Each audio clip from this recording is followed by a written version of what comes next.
So, a warm welcome back. Let's look at the final section of this unit. We're looking at types and acting with your conscience. By the end of this session, as our objectives, you should be able to explain the terms antecedent and consequent conscience, mention 4 types of conscience, state the 4 acts of antecedent conscience, and give 10 ways one can perform or form his conscience. What is conscience? As we have discussed, we have said that conscience is not any different faculty, but is the intellect in a special reason process, which helps the moral agent to distinguish between right and wrong moral actions, and thus to pursue the right and pursue the wrong. But you see, before we perform an action, our conscience serves 2 main important purposes. One, it is to approve or to disapprove.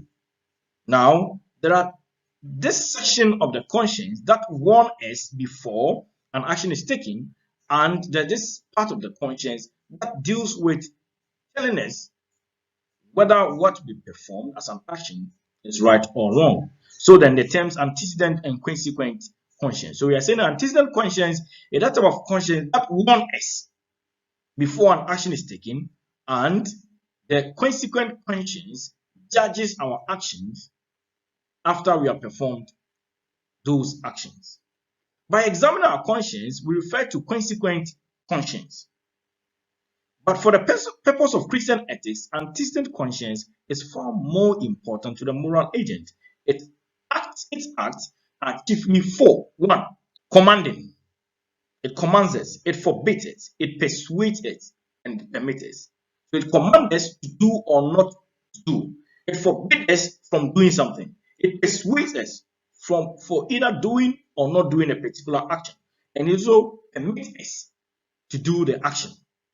So these are the 4 acts that conscience or antecedent conscience would want to deal with. And note these points, they're very important to me.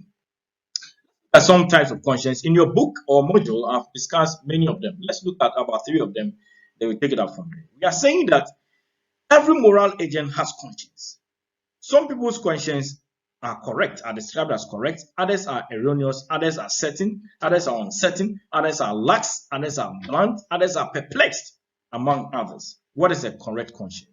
It is that of conscience that judges a good action as good and a bad one as bad. Here, subjective and objective morality correspond. If the action you have performed is right, it tells you that this action you have performed is right. If it is wrong, it's wrong. But then it wouldn't say that this action is wrong whilst it is right. It wouldn't say it is right whilst it is wrong. When it happens that way, it means there's a fault. Erroneous conscience will now judge good as evil and evil as good. So that's the direct opposite. So correct and erroneous. And the third one says that certain conscience. A conscience is certain when it judges without any fear of the opposite being true.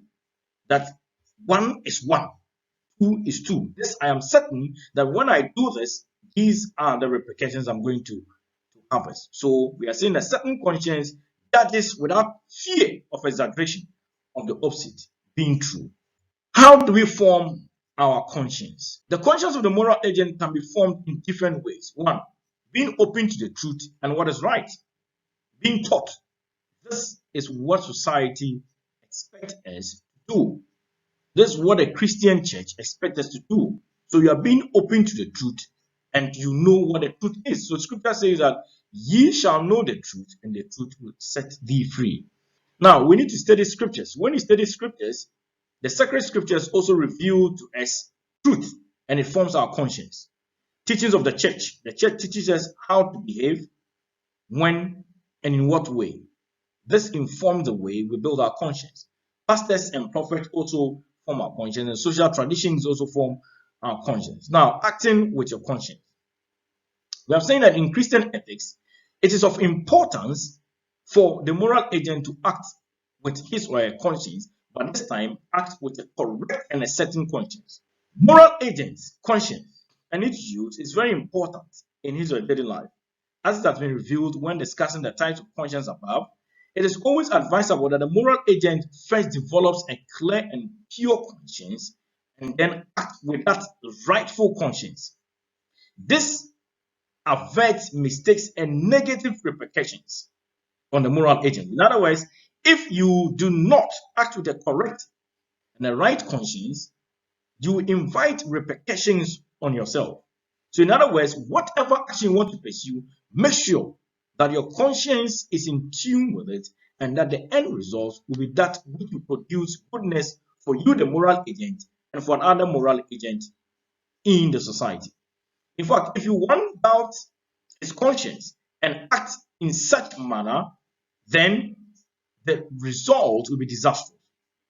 In other words, when we are acting as moral agents, we must act in such a way that the outcome of our moral agent action or of our action will be that which would be edified, that which will be judged as right outcome and with right impact or effect.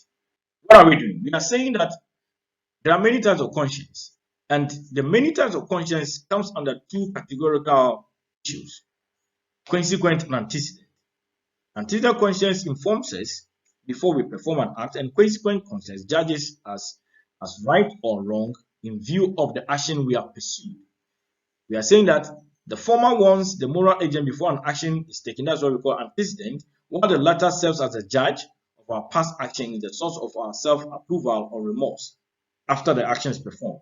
And we say the conscience of the moral agent can be formed by scriptures, Christian parent, the church, law, society, among others.